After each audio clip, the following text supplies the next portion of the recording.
Welcome to Your Mental Breakdown, the podcast where you get to follow along with a client in real therapy sessions. And you'll hear two licensed psychotherapists That's us. breaking it down afterwards, so you get a look behind the curtain.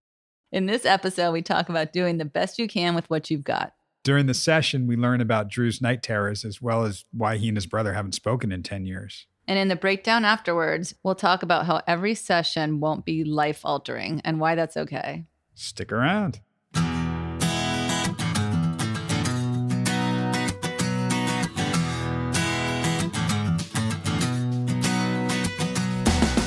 Welcome.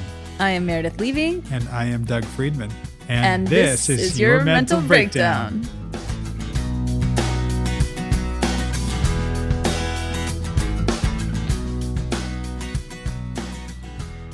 Hi, Doug. Hey, MerMer. So good to see you. We come up with a new name for you every time. Oh my God, yes. Only because last week we were talking about all your different names. Yes, there's so many. Yeah. What else do you got besides Doug and Dougie? You know, not even Dougie. I used to get that from some people sometimes, you a lot. I know. I played a lot of sports growing up. I never had a real nickname. I was so bummed at that. And I remember one of my good friends who played with me since we were, 9 years old, and he had a bunch of nicknames too. He was trying to help me come up with a nickname. He even called me a few things and none of it stuck. I have so many for you. Really? Big D. Lil D. Okay. Your sister actually and I were talking the other day. Yeah. We were talking the other day about names and how at one point in your life you had changed your name. Sure.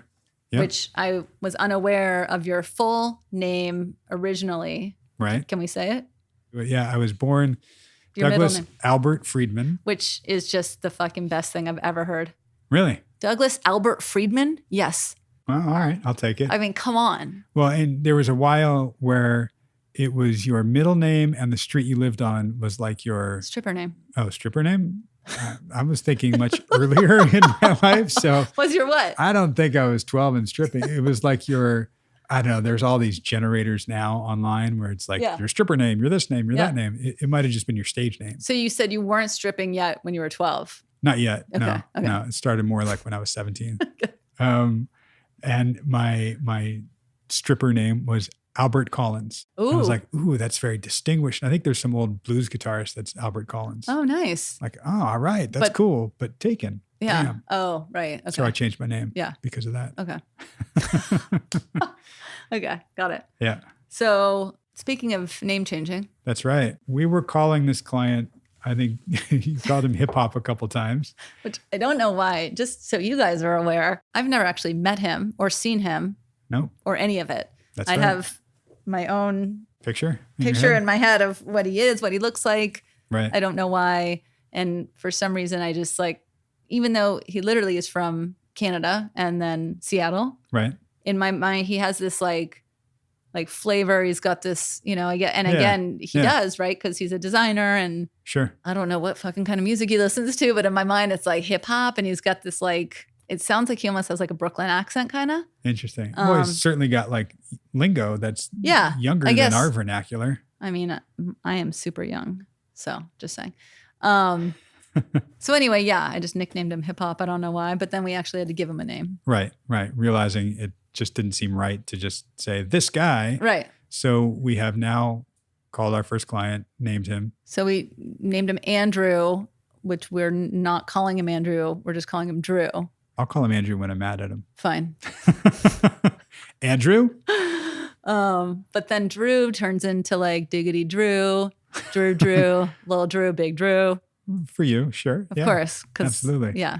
I probably will alternate with Drew and Andrew. Okay. It's fine. We'll see. But for everybody out there, of course, his confidentiality is paramount. Right. So we're not using his real name. Right. And any names that he refers to, if they're names that might identify people in his life or lead to him, we're probably going to take that out. Some of them are not consequential, so you'll hear some names.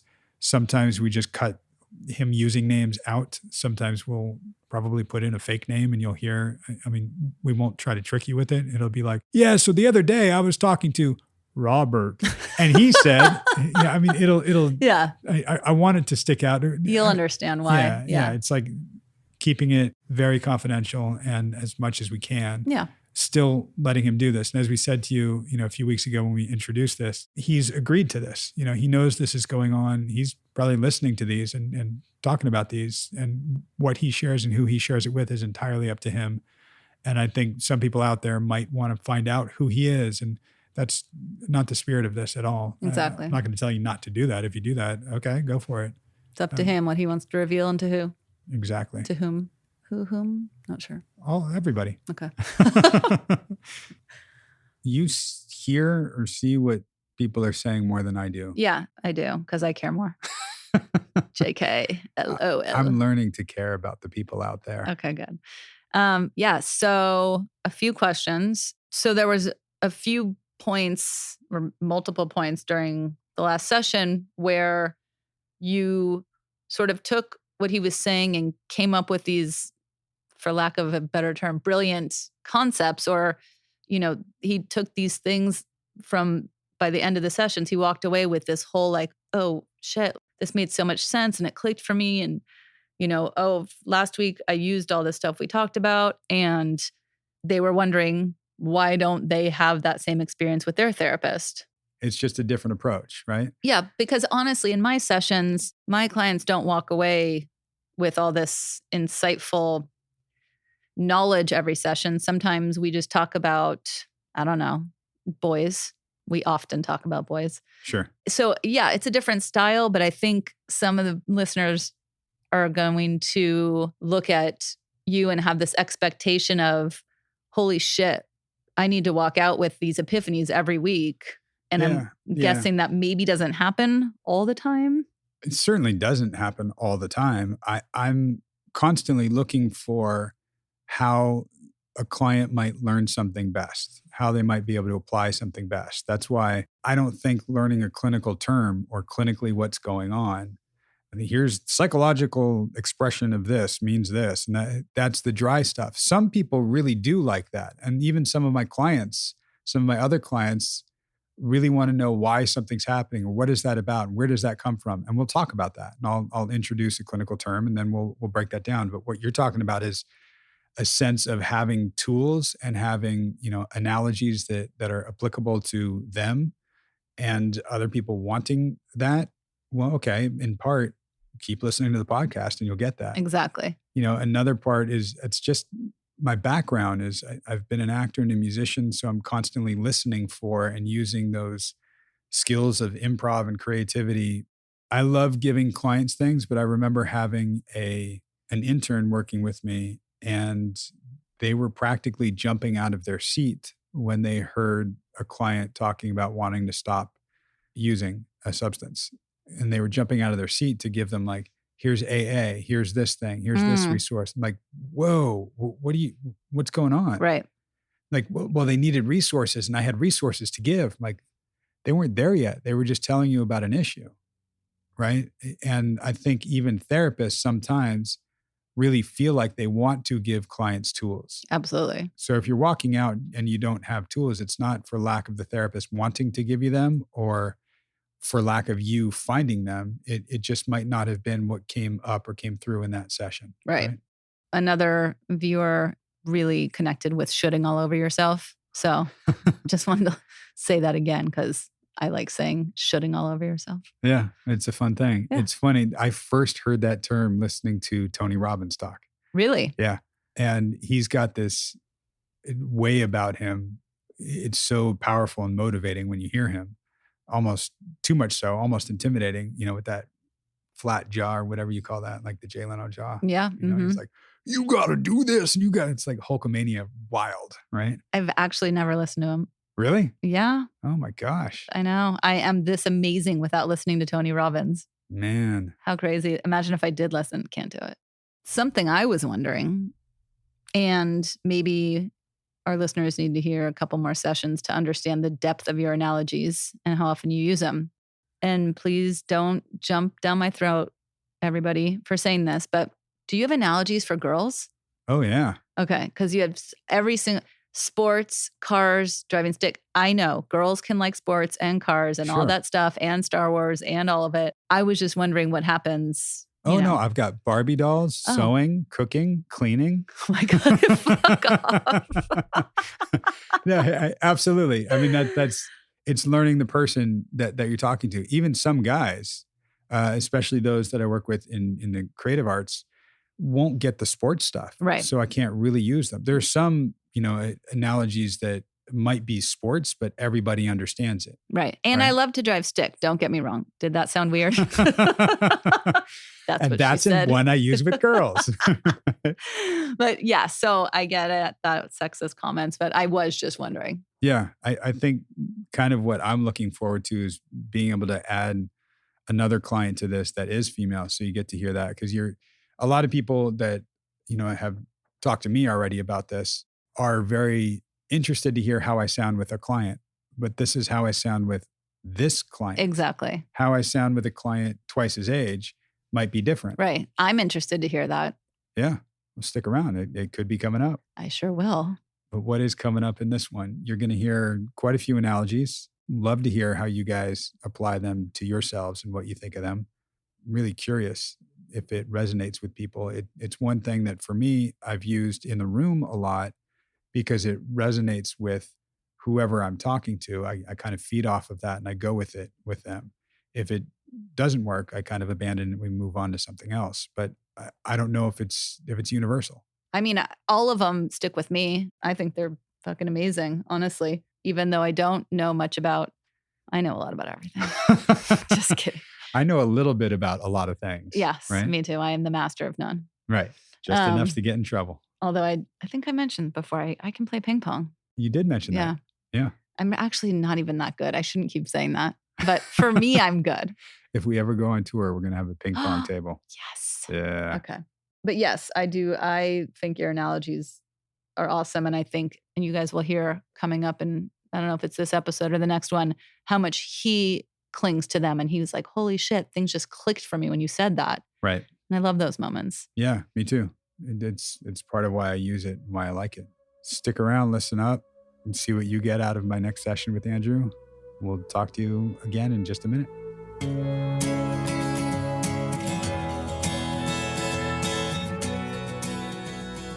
Something that struck me from the very first time we talked, when you were telling me about the night terrors, I think you even said like that's one of the things that brought you in the first place. Like those night terrors are gnarly. Right? Mm-hmm.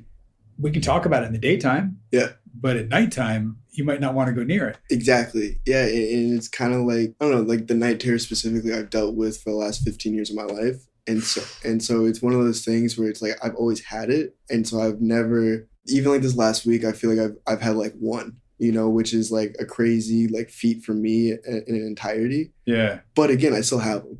You know what I mean? And so like, to your point, like I'm old, like that's always going to be there. It's just like figuring out what do I do, with the good and the bad and balancing and bringing the good with the bad and figuring that out right now, I think is kind of where I'm at and understanding with myself that like there's good and there's bad, there's ebbs and flows. Sure. And so I'm on a good right now, but I know I got to figure it out.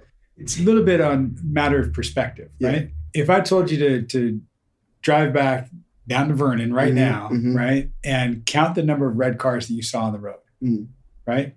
You just picture yourself driving and seeing red cars. Yeah. Put a number in your head. Okay. Right? Got a number? Yeah. Great. So if you call me when you get to Vernon, you call me and you go, all right, Doug, got it. Yeah. And I said, great. All right. How many white cars were there? What? Yeah. Right? I didn't count the white cars. Right. So if I say to you, all right, drive back up here. First you curse me out, right? But then drive back up here, but count the white cars this time. So drive back up here. Easy to picture because you just did that drive, right? Right. Put a number in your head. Got a number for the white cars? Yep. Okay. You walk up here, you sit down. You know what I'm going to say. You go, hey, how many red cars did you see on the way up here? Yeah. Right? Don't know. Right. How many red cars on the drive down did you see? 37. 37. How many white cars on the way back up? 42. 42. 37 and 42. Got it. But on the way down, were there white cars on the road? Of course. Yeah. but we have no idea how many. Yeah. I was just looking at the 37 red cars. Yeah. On the way back up, how many red cars were there? Mm. Don't know. Were they there? Yeah. Yeah. Red and white will always be there. In fact, there's almost every color of the rainbow here in LA. Right? Yeah. It probably isn't even a rainbow colored car. But the idea is that the good and the bad, they're both going to be out there at all times. Whatever we're looking for is what we're focused on, is what we're going to find, is what we feel is all around us. You know, if when you got down to Vernon, I called you and was like, hey, all right, man, how many red cars did you see? Like 37. They were fucking everywhere, man. All over the place. I can't stand it. I mean, that's what we'd be talking about. Right? Yeah. So it's that matter of perspective. And it's to a degree, when there's good things and bad things, we can focus on them, and that will take all of our, all of our mindset. We'll be looking at just that. I also want to make sure we're not just going, okay, on the way up, I saw 42 white cars, but I know there's red out there. So I don't want to, I don't want to trust that the white cars are there. I don't want to, it's like we're discounting the good because I know a bad's going to happen. I want to be careful that we don't do that. Just being aware that it's all out there. Yeah. And I think now hearing that, it's like, I almost feel like I'm really focusing on the good because I have to bring that back into my life. And so that really puts in perspective as like, I haven't even been thinking about the bad. I've been so focused on, okay, if a bad thought comes up, throw a good one in there. And so now I'm focused on the good. It almost scares me to a certain degree. How so? Because I feel like when things are good, they're great. I don't even feel like I need to deal with the other half. And so it's like, now I'm at a spot where it's like, okay, I've been dealing with this for a while. And so I've seen patterns and like, I know going up, there's always a down. And so it's like, I feel like I'm on the up now, and I want to level it to where I can balance everything and not have these ups and downs. I kind of want to be consistent and constantly know both are out there. And constantly dealing with them. But basically kind of where I'm at is like, I'm at a comfortable spot in my job to where I'm not rushing to get things, which has been a constant in my last 15 months. It's always been a go get it, go buy this, go find the new, go. And now I'm kind of at a spot where it's like, okay, you have time to figure out what you want to do, which is cool from a design perspective because it gives me creative ability to sit down and do what I want to do. But on the flip side, I feel like it's really hard now because I don't have that pressure of having to go. And so it's like, I don't want to lose that fire because like I need that. But I can feel myself being comfortable. It's not that I don't like it, but it's new for me. That's a key right there. It's not that I don't like it, it's that it's new. A lot of these things that you and I are going to be talking about that you're going to start seeing week to week, it's going to feel uncomfortable because it's not familiar yet. It's new and it's different. And if we keep reminding ourselves, oh, this is new and this is different, and we keep saying that in our heads, right? Sometimes out loud. I had one client who was writing it on Post-it notes and put Post-it notes, all over her house. Like, this is new and different, and that's okay. Right. And it's recognizing that so we don't fight it. We don't work against it. And that idea that you've had for a long time was, I like being active. I like being on the go. I'm like, that's the people that I gravitate towards are the people that are always doing things and always. And now you're talking about being slowed down, which is great because it's helping us find balance. When a pendulum swings, it swings one way, then the other way, then a little less that way, then a little less this way, and it finds its center somehow. And I think that's what I think of when I think of you going, especially with these, like the good and the bad, or do this and be active, be calm, is you're going to find that middle, and that middle is going to oscillate a little bit, right? It's not going to be stagnant and still.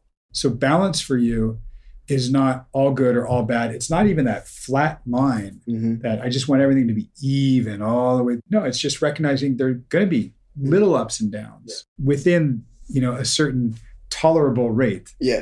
Right? That will be okay with you. So you don't feel complacent and lazy. And now you got to get your ass in gear and be so active and all over the place and burning it at both ends. Right? Definitely. So, you're talking a lot about good and bad and the hustle and the calm. That's finding balance. and if you're geared that way and thinking balance, you're going to be able to adjust to it, even though it's new and different. But I'm gearing up to go venture out on my own in this industry. And I've been wanting to for a while, I mean, like that was like the whole point of me moving here and like getting into what I'm doing and all of that was the bigger picture, and now I'm finding steps to get there. And I feel like it's all coming into place in like a really cool way. But that freaks the fuck out of me because I have a comfortable job. I know what I'm doing. Right. I can go in, day out, no problem, and not really have like any like new stress, new worries. It's like I know what's coming and I know how to handle it. And so like now it's like, okay, if I do go venture out on my own, it's a completely different world, And so like that's kind of another thing that I want to do in the next like year or two of figuring what that looks like, which goes back to my 5-year plan. I'll have the right tools with me to deal with what comes. I mean, some people say, personal growth is, a lifelong thing. We're always evolving. Yeah. Okay, that's fine. I think what you're looking at is, can I find that, range that my pendulum can swing in? Can I find that balance for myself and go, yes, I feel good about my well-being and that I'm in this zone. Now I can move forward.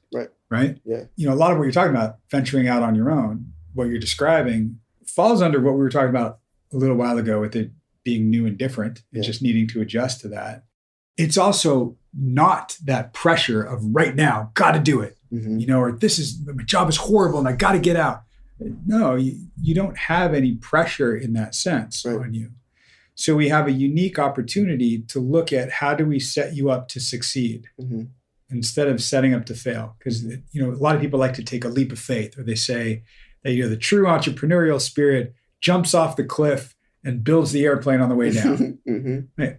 Okay, that's cool, but I'd rather jump off on a hang glider. Yeah, absolutely. Right? So setting you up to succeed, and we don't have to do it right now, but looking at what would that look like? What would that mean for the actions that you're taking and how you're thinking about things and how you're feeling about things. And I love that you kind of go, well, wait, first I'm just taking care of me, my well-being.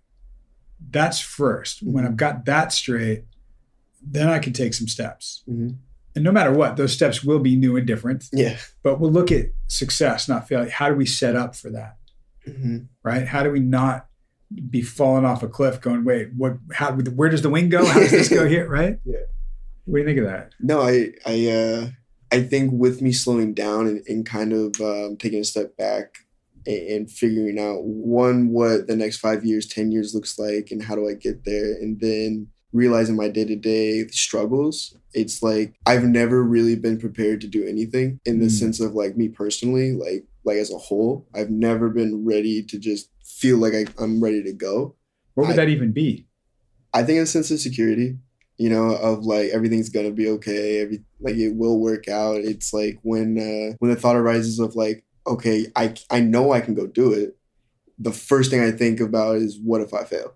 What if it goes bad? What am I gonna do? What's my backup plan? Right. All of that kind of stuff, which I don't think is a bad thing. I think I should be prepared for everything, but I honestly believe that that's what's holding me back.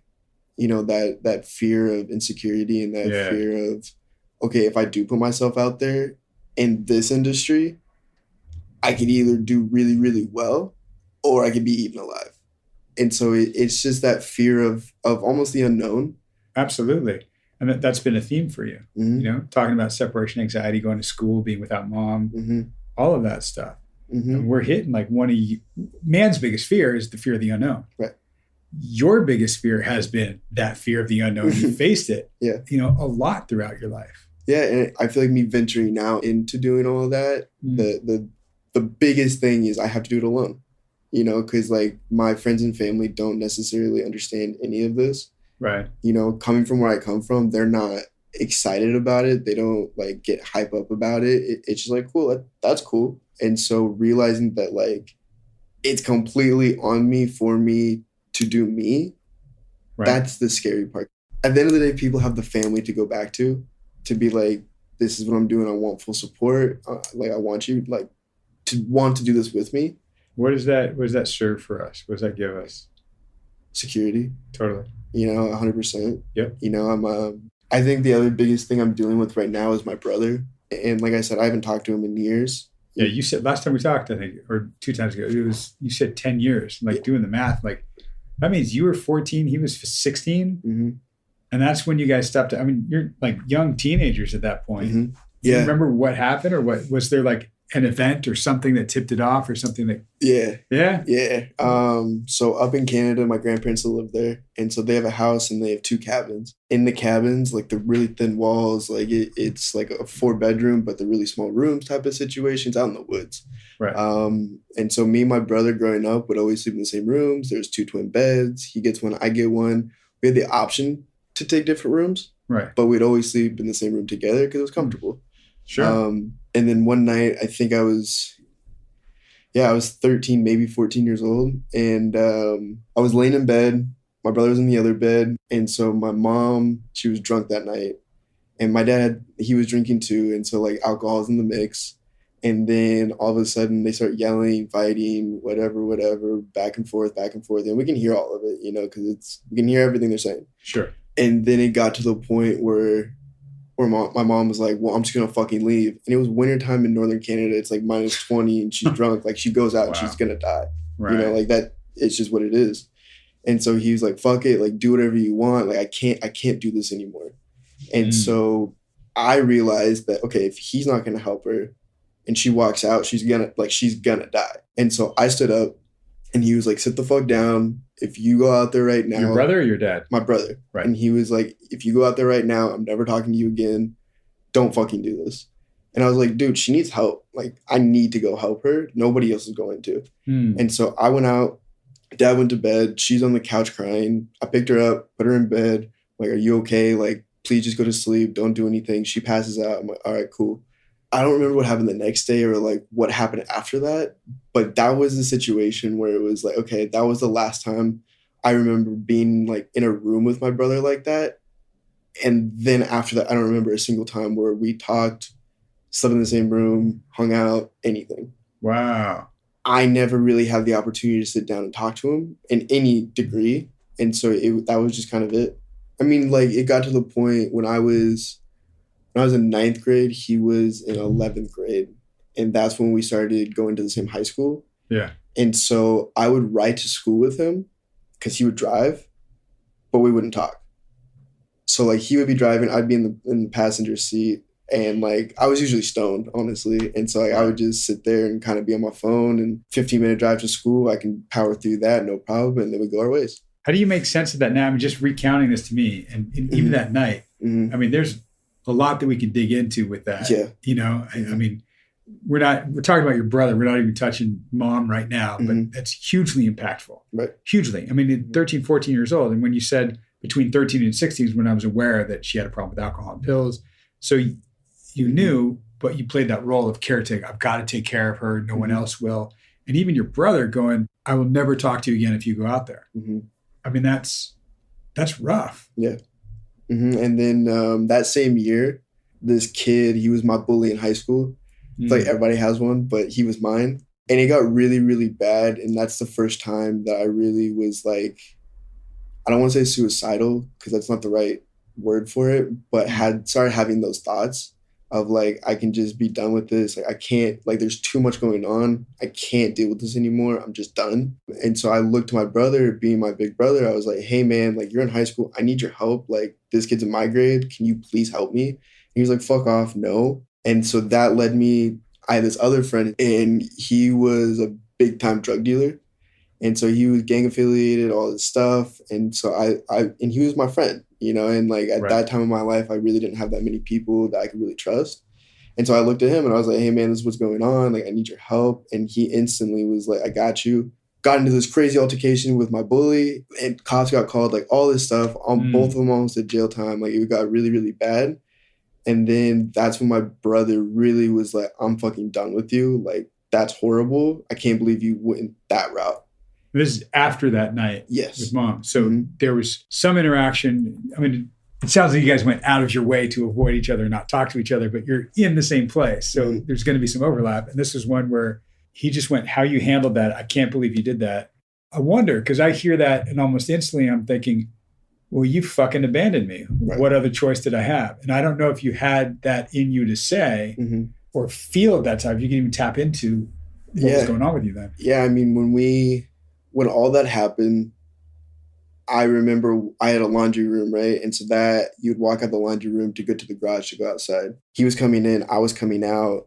He grabbed me by the shirt, locked me in, and was like, I didn't even remember what he said, but it was like something to the effect of like, you fucked up. This is all your fault.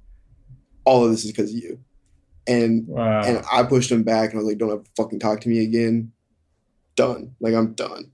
And then that's when everything started escalating and getting bad. And then I went with my homeboy and spent way too much time with him. I mean, I still talk to him, but it's not like it was. And I might be jumping around a little bit here, but that's fine. But the biggest thing that happened with me and him, he called me one day and he was like, yo, bro, like, I think I overdosed. Like, I don't know what's going on. Like, I'm freaking out. I'm like, where are you? He's like, I'm in your fucking parking lot. And I was like, all right, hold up. I'm coming. Give me a second. I'm running out right now. And so I run outside. I can see that he hasn't slept in like 3 days. He's a complete wreck. Like, he's all dirty. He's just a mess. And so my parents were in Greece at this point, and my brother, he was gone. He must have been in college. And so I was like, all right, I'm taking you home. My house is open. I'm taking you. Leave your car here. Let's go. And so we hop in my car, go home, put him in the shower. I put him in new clothes. I'm like, let's go get some food. You obviously haven't eaten. Let's get some water in you. And he's like, all right, I'm going to take a shower real quick. I'm like, cool. He pops in the shower. He comes out and like his face, you can tell something went wrong. Like in those like 10 minutes where he was taking a shower, something went wrong. And I'm like, dude, what happened? Like, you don't look right. And he was like, I did the rest of it. I think I'm about to die. And I'm like, holy shit, what do you mean? He's like, I finished everything. And I'm like, okay, we're going to the hospital. Fuck all of this. Like, we're going right now. He's like, dude, I don't know if I can make it. And I'm like, what do you, like, come on, let's go. Come on. And so I take him downstairs. We're walking outside. And right then I have this bench outside. And he was like, dude, my heart feels weird. And I was like, what do you mean? He's like, feel this. And so I put my hand on his chest, and he's sitting down at this point. So I put my hand on his chest, and I could feel his heart start like just slowing. Super slow-mo. And so I'm like, all right, fuck this. I call 911. I'm like, hey, I need help like right now. Like, please come here right now.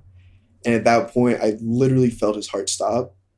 And like he like laid back. And that's right when the ambulance showed up, came in, they gave him a shot, and he's like, and I was like, holy shit, he just died. And so like at that point, I was probably 19.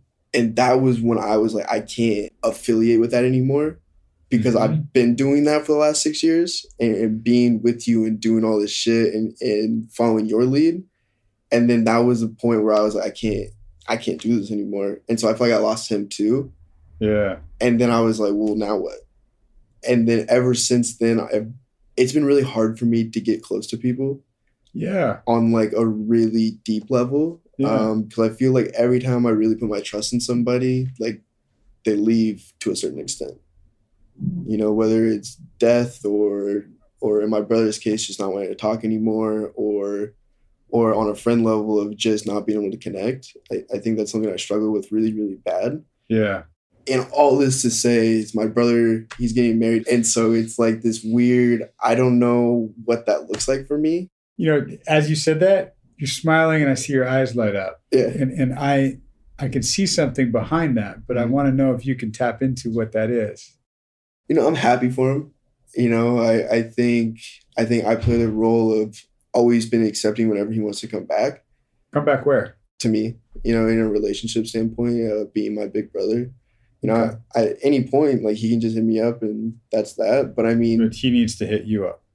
Well, yeah, I mean, like I've tried, but like I find out that he's engaged on Facebook, and I'm like, yo, like what? Wow. Like that's kind of fucked up, you know? So it's just situationally, I feel like I put myself out there enough to where it's like, I'm just gonna let you do you. Like you can come back if you want. If not, it's okay. You know, I understand. But yeah, I mean, there's there's a lot to dig into. As with a lot of the things that we talk about that have happened to you in your life, there's layers there that are huge.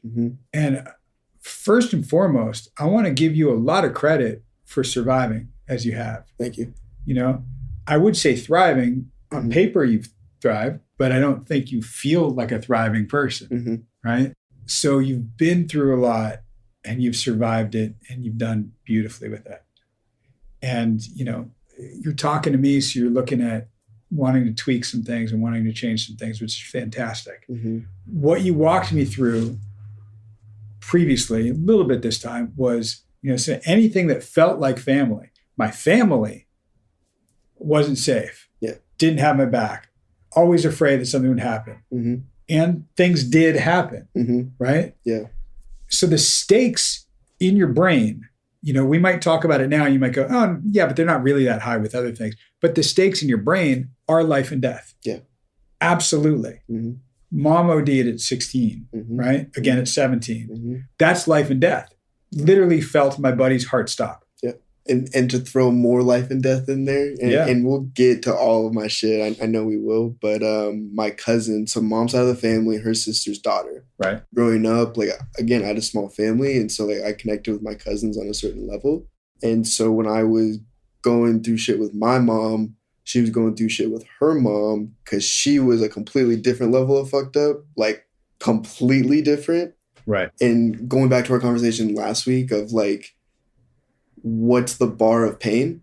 Mm-hmm. I saw my aunt as the worst of the worst. And so my mom didn't really have it that bad. And so I would talk with my cousin and we would kind of bounce similar things going on in our lives. And she was shit 15 years older than I was. And we were chatting on Facebook one night and she kind of mentioned suicide and and what that looks like. And she was going through it. And I'm going through it too. We're going to be all right. Don't worry about it. You need me, call me.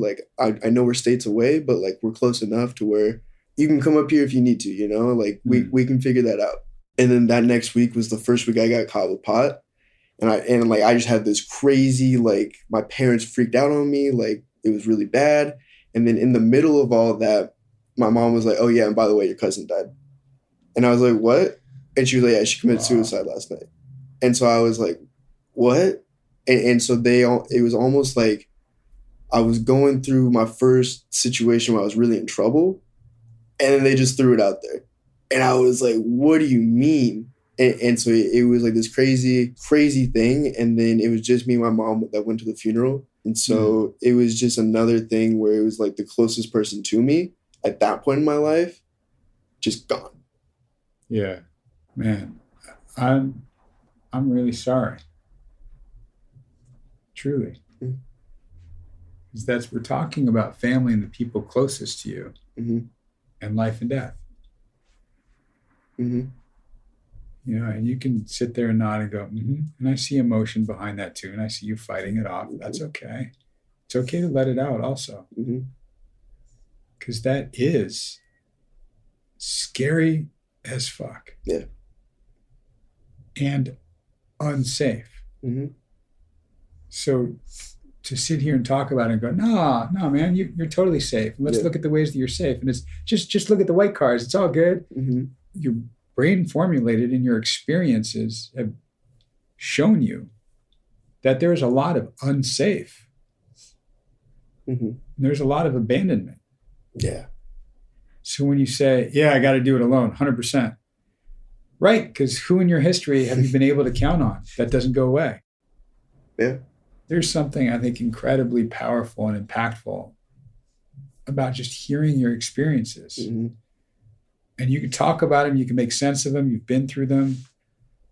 But man, those are very traumatic, very impactful, literally life and death situations. I don't know. And I think that's kind of why I have a different viewpoint on life and death, because I feel like I grew up with a lot of death around me. And I think going back to night terrors and kind of where that stems from, it's death doesn't scare me, because I feel like I've been around it so much and I've seen it and I know life carries on even though these people are gone. Life keeps going. Sure. So I always felt on my end, in my brain, the way I always thought about it is if I died, yeah, people are gonna have a week or two where it's sad and they're gonna think about it and do a memorial and a funeral and people are gonna think about me for a while. But after that, life moves on, because I think I'm one of the only people that still talk about my cousin. And so it's seeing the aftermath of all of that, it's like people still carry on. What does that mean for you, though? I think it gets down to the point of like being important, you know, and I think that's why I'm so gung ho on making my mark on this world and being remembered.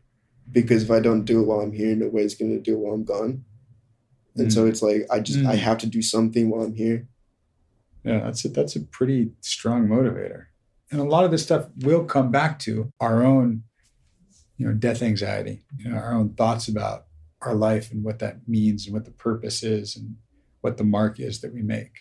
Mm-hmm. And it's called the rippling effect. Like when you throw a stone in a pond and you see the ripples that it creates, right? The legacy that we can leave in this lifetime is the rippling effect, is the effect that we have on others, and it ripples out, and that can carry on forever, right? That pebble in the pond is about how we choose to live our life and how we impact and influence other people, and there's something about you that's talking about not just wanting to make a mark and leave a mark, but doing the right thing or how you want to be, and especially design. It's like, yeah, let me get this out there. Let me show something. You've got an incredible story of survival, how you've survived. I would love us to work on how you also thrive and put that into the mix too, but sharing that in some way. And I already see glimpses of it because you are a good guy.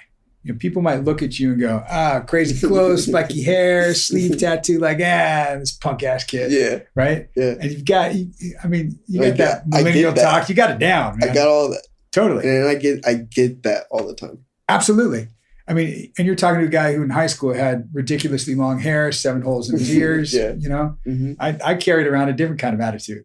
And it was when people actually got to know me that they saw who I was. People that you sat down with, we were talking about a half hour ago, they're like, oh, this is who this is. I like him. He's real. Right? When people get to know you, and maybe some of your mark and what you leave is who you really are, that at the core is a sense of authenticity and a sense of, like you said, my well-being is my number one, and that never stops. I mean, I share certain parts of my whole story with people because I think it's important for them to see the other side of me and hopefully connect on a certain level of like being there for them and them understanding that I've been through shit too. I think again, I'm a true believer in everything happens for a reason, and I think everybody's got shit and that's part of their story. But I think the thing I'm trying to figure out right now is like, how do I plug my story into my day-to-day life and being able to share it without putting it out there to get something back. I've got no ulterior motive in telling them this. I don't want their sympathy. I don't want their admiration. I just want them to see that this is an experience. Right? Yeah, I think it's really difficult. I think a lot of people, especially where I'm at, like a lot of people that I surround myself day to day, everybody wants something, and so I never want to be the guy that uses this to get something out of it. I want to use it as a strength to go help people on the other side of things. What do you mean the other side of things? I think the world we live in today is very good at masking a lot of things, with social media and everything. I think a lot of things are fake now. And so trying to plug myself into all of that in a real way, I think is really difficult. And I think that's kind of where I'm at right now. I have a certain platform that I can use, but I don't know how to use it yet. Through design, you mean? Yeah. Who you are is going to influence what you do with design. As you strengthen that, as you move forward with that and do your own thing, it's going to be infused. And it will reveal itself to you. Like you said, everything happens for a reason. Okay. Well, there's difference between knowing your path and walking it. And I think you're starting to walk your path. Even though we like the known things, I want to know my path. I want to know how to get there. I want to know this. I want to know what I'm doing. I want to know how I'm helping and influencing. All right. As you walk your path to doing your own thing with design, whether it's the 5-year plan or it happens in a year, we don't know, but that strength that you have at the core of it and what you're doing, I think will be revealed along the way. Things will fall into place along your path because of the work that you're putting into yourself, because of how you want to influence and use that you're not just out there to get rich. Right. You know, you have a bigger purpose in mind. Mm-hmm. And I think that's awesome. Yeah. Yeah. And I think that's the whole point. I think the allure of the image is cool, you know, as a human. Like, of course, that's cool. You know, it is. But at the end of the day, again, I think I said this before, but I can move back to Canada tomorrow and go live in the woods and do my own thing and be happy as a clam doing that, you know? And so, like, the riches, to your point, that's not the point. There's a foundation there of wanting to give back, wanting to be of service and have purpose in what I'm doing. Okay, we'll strengthen that foundation for sure. Yeah. Trusting that you're doing that work, you are committed to your well-being, and you want others to know that and be about that too. Great. That's going to happen. And the more you trust that, the more we'll be able to walk down that path. That idea of doing it alone, it's not going to be alone. It's not. You're shell-shocked from having relied on family and it being life and death and being burned and disappointed and scared and not safe. And it's very much not been okay. Not just new and different, but not okay. Yeah. Right? We'll identify support around you so it won't feel all alone. And it will be setting you up to succeed. Right? Yeah. So trusting in that. Yeah. You're not jumping out tomorrow to do this. Yeah. Right? Yeah. You're doing it, and we got to be okay and feel comfortable and strong and empowered when we do it. Yeah. And again, I just think the biggest thing right now is trust. You know, that's the thing I need to figure out because I don't. Why would you? Right. You've been burned too many times by those closest. You know, even your girlfriend right now, if she's like, yes, I'm going to be your partner, we're going to do that. Like, that's not going to feel safe. Not a chance. Nothing in your brain and in your upbringing and in the experience you've told me about, even as a little kid with that separation anxiety at school, nothing has said, it's okay to be on my own and I will be safe and it will turn out okay.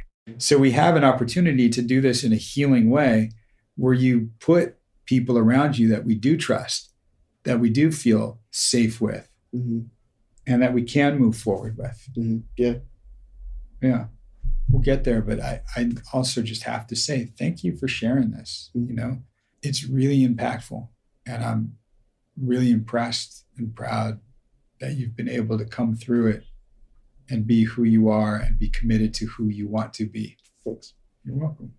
Thank you too. No, I'm stoked on it. You know, like it's all good stuff. You know, I mean, of course, bad things are going to be in these conversations, but I think like at the end of the day, like it's all for the good. You know, and I think that's what I'm going for.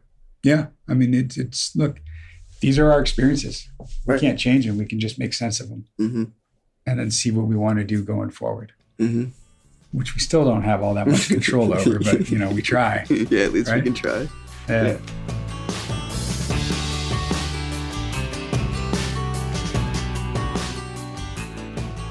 Welcome back. Okay, so analogies. Yeah. This one is gender neutral. Oh my God, I'm going to get in so much trouble for that. Okay, so the car color example. Right. I literally had to pause and rewind because I was like, wait a minute. You didn't ask him to count how many white cars there were. Totally. I know. And I was like, wait. Okay. And just hearing his just talking about perspective, and he loved that. He connected with it, and he was like, holy shit, yeah, you're right. Like you asked me to count those, but I didn't count those. And Right. It's something I learned when you make it, whether it's an analogy, a story, whatever it might be, make it visceral for the client. So even we talked last week about the miracle question, I think, or maybe it's 2 weeks ago, the very first session, right? And I will often ask a client, like, okay, if it's the miracle question, you wake up in the morning and your life is different. It's wonderful. What does it feel like? What does it look like? And I'll make them stop and start from, wait. No, you wake up. What kind of sheets do you have? Are they silk? Are they, flannel? Are they linen? Like, they're what's your bed definitely like? not flannel. Right. Just saying. It's something that I want them to have a very real, vivid connection to the story, especially if we're painting a picture or we're looking at something that's been imprinted in our brains. I want to help create new imprinting. And one great way to do that is by making it very tangible to a client. So I make them put a number in their head for the cars, Right. and Drew was like, yeah, 37, 42. Yes, you have to have that imagery. You have to have that picture. So then when I drive the point home, you get it and you have that aha moment, right? And I think it totally worked. Yeah. Nice. The whole where he starts talking about focusing on the good and then sort of putting aside the bad. But Right. then he starts getting worried that he's been so focused on how good things are that he knows based on his patterns that when things go up, they have to go down. And just hearing him process that out loud, how I think a lot of people will be able to relate to that. I think sometimes, especially in therapy, we're told to focus on the positive, which I do say a lot. And also, there is the reality that things are going to get hard at some point. And then you talked about the pendulum. Right. Another beautiful analogy. Chock full of them. Pendulum finding its center and that it's never going to be still. It's going to oscillate a little bit because balance is in a flat line. Yeah. And that's, a lot of people, even what you're saying about the good and the bad, I would throw into that something I learned from you, Meredith. The good, the bad, and the plaid, right? Trademark, bitches. Oh my right? God. Because it really is that both of them exist Yes. at all times. Yes. It's what we're choosing to focus on. And that choice might be unconscious. It might be conscious. I hope to make it a conscious choice, but Right. sometimes, and I listen for clients' language. They'll say something like, everything sucks. It's all so shitty. I'm like, all? Right. Everything? Yeah. Really? Yeah, I did that too. Right. And it's something about a lot of people saying, I'm just waiting for the other shoe to drop. Mm-hmm. Because they're going, I'm just seeing good. Everything's great, but it's going to get fucked up. And they'll disqualify the positive because there's a negative looming. Yeah. Right. Yeah. I ask a lot of people that, and again, 12-step, don't yell at me. When people are in the program and they relapse or they have a slip or whatever, and they've had 5 years and they're like, I have to start counting my days again. I say, sure. And also, what about those 5 years? Where did those go? Right. Are you going to discount all the hard work you did? And I get it. Sure. If you want, start your time over. Also, that still happened. That didn't go anywhere. Right. You don't want to invalidate the experience you had for those 5 years. Exactly. You want to take a lot from it because if you have to start completely over, sometimes that's overwhelming and insurmountable and you won't do it. So I have an angel wing and a devil wing tattooed on the back of each of my ears. People ask me what a devil wing looks like. I don't know. I cannot see the back of my ear. But as a reminder that we always have the good and the bad, the light and the dark whispering in our ears. And that is, both of those are part of us. We are light and dark. We are good and evil, whatever you want to call it. And I had a client who we used to talk about her black sparkly eggshell, right? That it could be dark with sparkles all over it. Sure. Can't remember where the eggshell came from though. But that for people to remember that, and I have people all the time who are like, I'm such a bad person. And I'm like, okay. Right. And also, is there anything good about you? I ask that one little, is there a tiny nugget of anything you can say? No. Okay. Right. And that's that black or white thinking that Right. we talk about and we all fall into many, many times, and disqualifying the positive because we're focusing on the negative. And that's why I love the plaid. It's all of that together. Right. And waiting for the other shoe to drop. Well, the other shoe is already on the floor. You're just not looking at it, and that's okay. If you want to look at it and see it, there it is. That's genius, Now what? Doug. Amazing. Yeah. I'll trademark that too, bitches. Yep. So he also finally, for you, started talking about his brother. And what happened. I know. I was very excited. He said, so my brother, and I was like, yes. and you did that knowing here's Doug's cue, right? Yep. And like I said to you, it wasn't the time to bring it up then. Right. But now it was. It organically came up. Right. Yeah. When he started telling the story about the incident that happened, as I was listening and he was describing the situation, I thought he was going to say that his brother sexually abused him. Oh, because he started saying like, and our beds were like this. Yeah. And they were arranged like that. Yeah. Interesting. Did that occur to you? Not really. No, I wouldn't say so. I mean, you and I have heard plenty like that. Right. And they were older. So I was like, really? And also it's just to notice that thing that happens where we have our own, it's not a judgment, but something that we think is going to come up or happen, or they're going to say, we are human in our minds. No matter how present and engaged we are, we still can have those, oh, I know he's about to say this, or is he going to say this? Right. And you didn't jump to that conclusion. You just had that as, oh, he might go here. And if he does, then I'm going to go here. It's almost trying to stay a step ahead or just a little out in front of something. Right. But for how we were talking about it and just the vibe that I was picking up in the room, he was telling me about how they were close and then they weren't, and even how the beds were positioned or how they used to be in the same room and used to do this.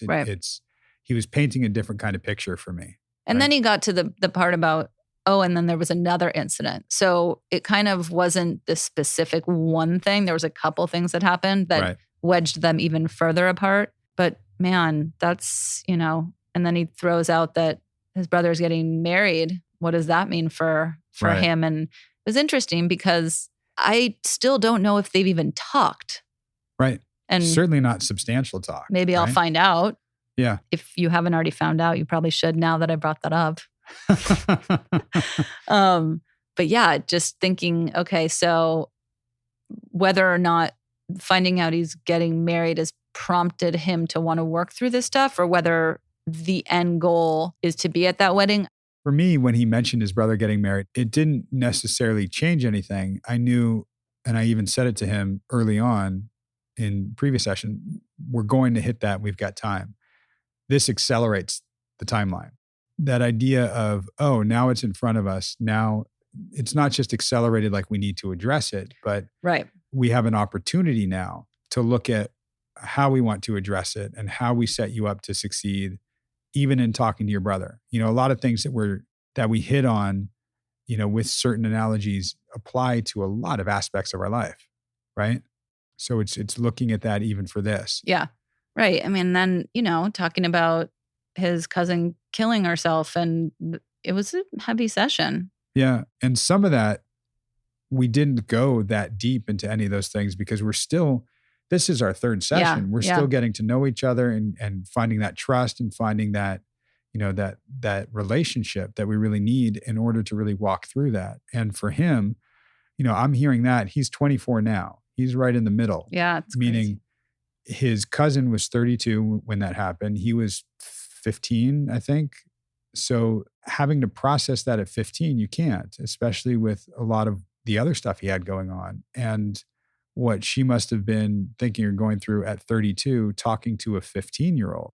So he's holding a lot of that still. And it wasn't right to go through that right there because it was, I think he even just said like, oh, well, yeah. And I mean, just to throw more onto it, here's this one too. Right. So eventually maybe it'll come up again, and definitely go into this more the next session. You guys started talking about his quote unquote story. Right. And how does he plug that into his day-to-day life and without asking for anything in return and all that stuff. And it was a big shift. And I mean, there was a correlation obviously between what you guys had been talking about before, but I was kind of like, oh, okay. So we've come out of that and into this. Yeah, totally. And there's something, we talk to our colleagues a lot about the arc of a session.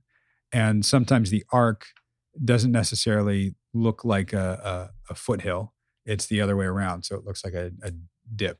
I don't know how to freaking illustrate that on a podcast. But, right. Yes. Right. And sometimes you go down to that deeper emotional depth. Oh, yeah. But part of being I think a responsible therapist is to remember to lift the client back up to baseline by the time you end. Yeah. Not throw them out to the wolves. Right. Like not leave torn them that apart. raw and vulnerable and torn. Yeah, absolutely. And it was recognizing that, we're starting to lift back up, and clock management. Like, all right, maybe we don't have the time to stay this deep or to keep going further. That's okay.